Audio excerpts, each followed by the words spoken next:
जय हिंद दोस्तों, मेरा नाम संदीप कुमार, आपके अपने चैनल एग्जाम अड्डा में स्वागत है। मेरे प्यारे बच्चे, हम लोग का क्लास 12वीं का सिलेबस प्रारंभ हो चुका है और जो बच्चे बिलियन की सांद्रता नहीं पढ़े हैं उन बच्चों के लिए बिलियन का सांद्रता आज से क्लास प्रारंभ हो रहा है। आज मैं चाहूँगा कि छोटा वीडियो आपको अपलोड करूं और आज से आप लगातार बने रहिएगा और स्टेप बाय स्टेप जो बिलियन की सांद्रता होगा उसको हम लोग समझेंगे। ठीक है, चलिए हम वीडियो को प्रारंभ करते हैं। आज का जो टॉपिक है वो कौन कौन टॉपिक है उसको समझिएगा।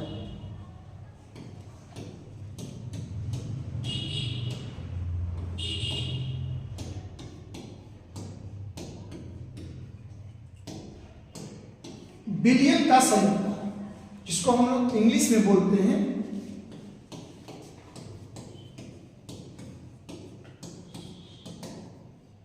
Concentration of solution, concentration of solution. यानी आज का जो टॉपिक है बिलियन का सांद्रता, जिसको इंग्लिश में बोलते हैं कंसंट्रेशन ऑफ सॉल्यूशन। तो देखिए, बिलियन का सांद्रता कहते किसे है? किसी दिए गए बिलियन में विलय की आवश्यक मात्रा उस बिलियन का सांद्रता कहलाता है। यानी किसी दिए गए बिलियन में विलय की आवश्यक मात्रा उस बिलियन की सांद्रता कहलाता है।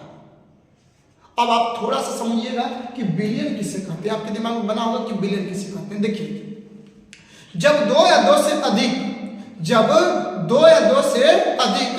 पदार्थों का सामान्य मिश्रण एक बिलियन कहलाता है। यानी दो या दो से अधिक पदार्थ को जब हम आपस में मिलाते हैं और आपस में मिलने के बाद एक सामान्य मिश्रण का निर्माण होता है, उसी सामान्य मिश्रण को हम लोग बिलियन कहते हैं।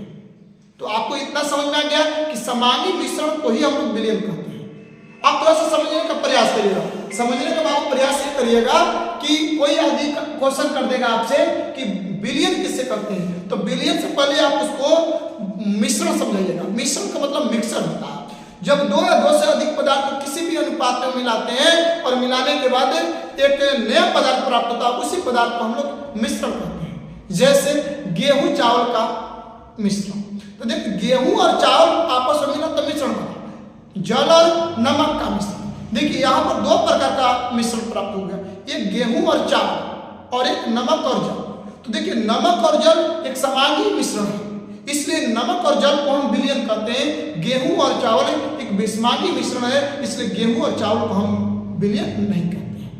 तो इसका मतलब कि मिश्रण दो प्रकार का होता है, एक समांगी और एक विषमांगी। तो विषमांगी का मतलब क्या होता है? जिनके अवयव एक समान न मिला हो उसे विषमांगी मिश्रण बोलते हैं। और जिनके अवयव एक समान क्या हो, मिला हो, उसे हम लोग समांगी मिश्रण कहते हैं। तो यहाँ पर बाबू स्पष्ट हो गया कि समांगी मिश्रण को ही क्या बोलते हैं? बिलियन कहते हैं। जैसे जल और चीनी का मिश्रण, नमक और जल का मिश्रण। जैसे चीनी, जल, नमक का मिश्रण।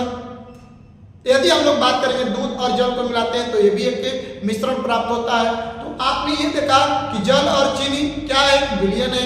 नमक और जल क्या है? बिलियन है। एल्कोहल और जल क्या है? बिलियन है। जल और दूध क्या है?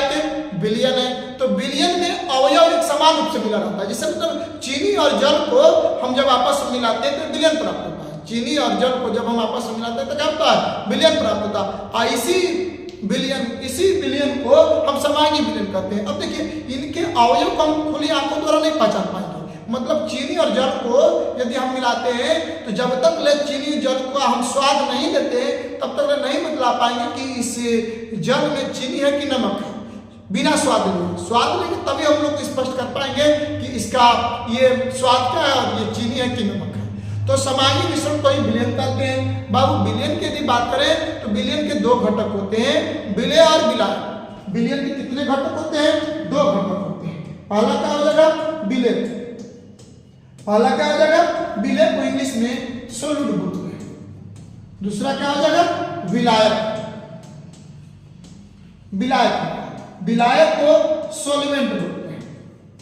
यानी बिलियन के कितने घटक होते हैं? दो घटक होते हैं, सोल्यूट एंड सोल्वेंट। सोल्यूट यानी विलय किसे कहते हैं? किसी बिलियन में जो कम मात्रा में होता है। देखिए, इससे पहले थोड़ा सा आप लोग और समझ लीजिएगा। एक द्विअंगी बिलियन, बाइनरी सॉल्यूशन, निर्माण करता है उसे द्विअंगी विलयन कहते हैं। जिसमें दो अवयव आपस में मिल करके विलयन का निर्माण करता है उसे द्विअंगी विलयन कहते हैं। जैसे जल और चीनी, तो जल और चीनी दो ही अवयव है। तो देखिए पदार्थ को ही हम अवयव कहते हैं, यानी जो पदार्थ मिल करके विलयन बनाता है उसी पदार्थ को अवयव यानी कंपोनेंट्स कहते हैं, और कंपोनेंट्स को घटक भी बोलते हैं।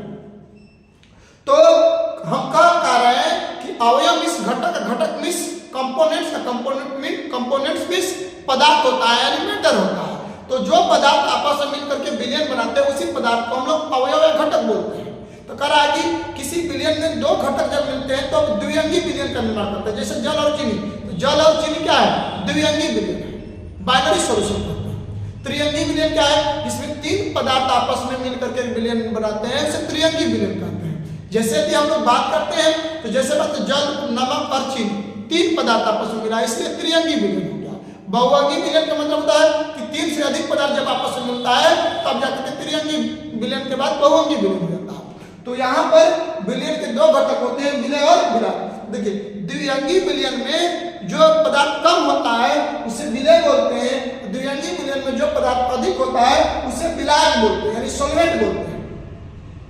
दूसरे परिभाषा में हम कहेंगे कि जो पदार्थ विलयन में घुलता है उसे विलय बोलते हैं, जो पदार्थ घुलाता है उसे विलायक यानी सॉल्वेंट बोलते हैं।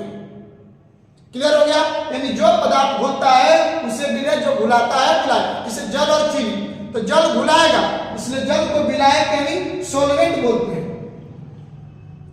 चीनी घुलेगा इसलिए चीनी को विलय यानी सॉल्यूट बोलते हैं। जल और नमक, नमक घुलेगा नमक को विलय बोलते हैं और जल को विलायक बोलते हैं। देखिए ये भी देख लीजिए, चीनी कम होता है नमक कम होता है इसलिए चीनी नमक हमारा विलय हो गया। जल हमारा अधिक होता है, जल हमारा विलायक हो गया, यानी जल हमारा घुलाता भी है तो हमारा क्या होगा? विलायक। यानी जो अधिक होगा, जो घुलाने का काम करेगा विलायक यानी सॉल्वेंट कहलाता है, जो घुलेगा जो कम होता है उसे विलय यानी सॉल्यूट कहलाता है। तो इतना आपको समझना होगा कि जो कम होता है विलय, जो अधिक होता है विलायक, जो घुलता है विलय, जो घुलाता है विलायक कहलाता है। हम लोग का टॉपिक ये नहीं है, हम लोग का टॉपिक क्या है? विलयन का संरचना है। हम लोग का आज का टॉपिक क्या है? विलयन का संरचना। देखिए किसी दिए गए विलयन में, किसी दिए गए विलयन में, किसी दिए गए विलयन में विलय की आवश्यक मात्रा, विलय का आवश्यक मात्रा उस विलयन का सांद्रता कहलाता है। सांद्रता यानी विलयन की सांद्रता को निम्न पदों में व्यक्त करते हैं। विलयन की सांद्रता को निम्न पदों में हम क्या करते हैं? व्यक्त करते हैं। कहना में कर रहे हैं कि यदि विलयन की सांद्रता होगा तो उसे निम्न प्रकार हम ज्ञात करते हैं। अब किस प्रकार ज्ञात करते हैं? तो सबसे पहले सभी का यहाँ पर नाम लिख देते हैं और उसके बाद स्टेप बाय स्टेप एक एक कर करके हम लोग अगले वीडियो में पढ़ेंगे। आज पहले ये देख लेते हैं कि कौन कौन सा पदार्थ है जो विलयन की सांद्रता में आता है। देखिए सबसे पहले नाम हम लोग हैं, सबसे पहला हम लोग का आता है द्रव्यमान प्रतिशत।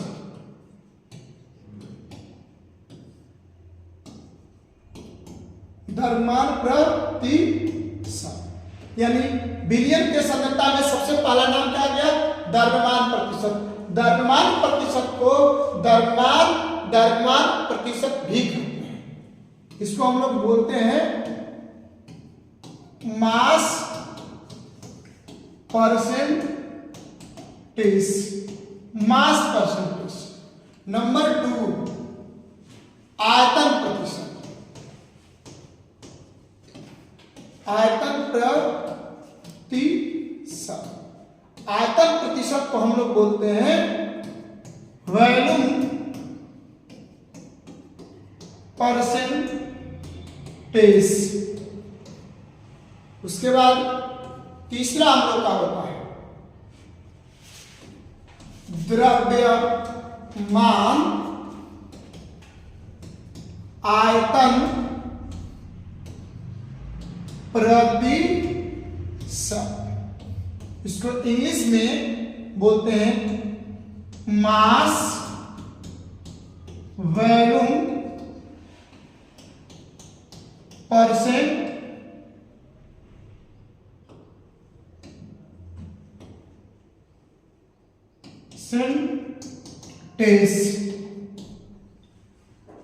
उसके बाद हम लोग का 4 हो जाता है पार्ट्स प्रति मिलियन। पार्ट्स प्रति मिलियन, इसको इंग्लिश में हम लोग बोलते हैं पार्ट्स पर मिलियन।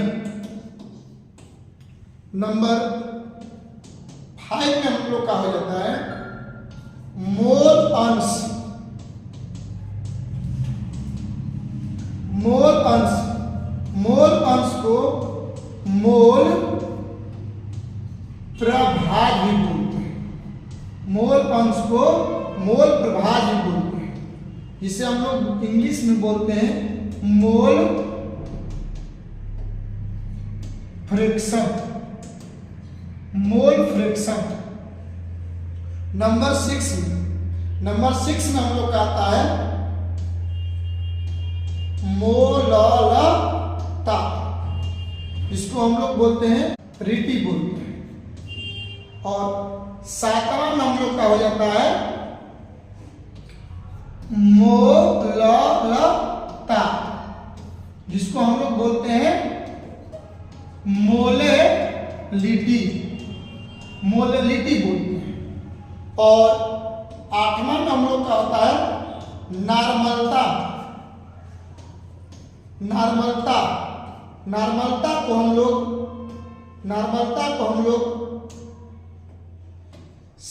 सामान्यता भी बोलते हैं, या सामान्यता।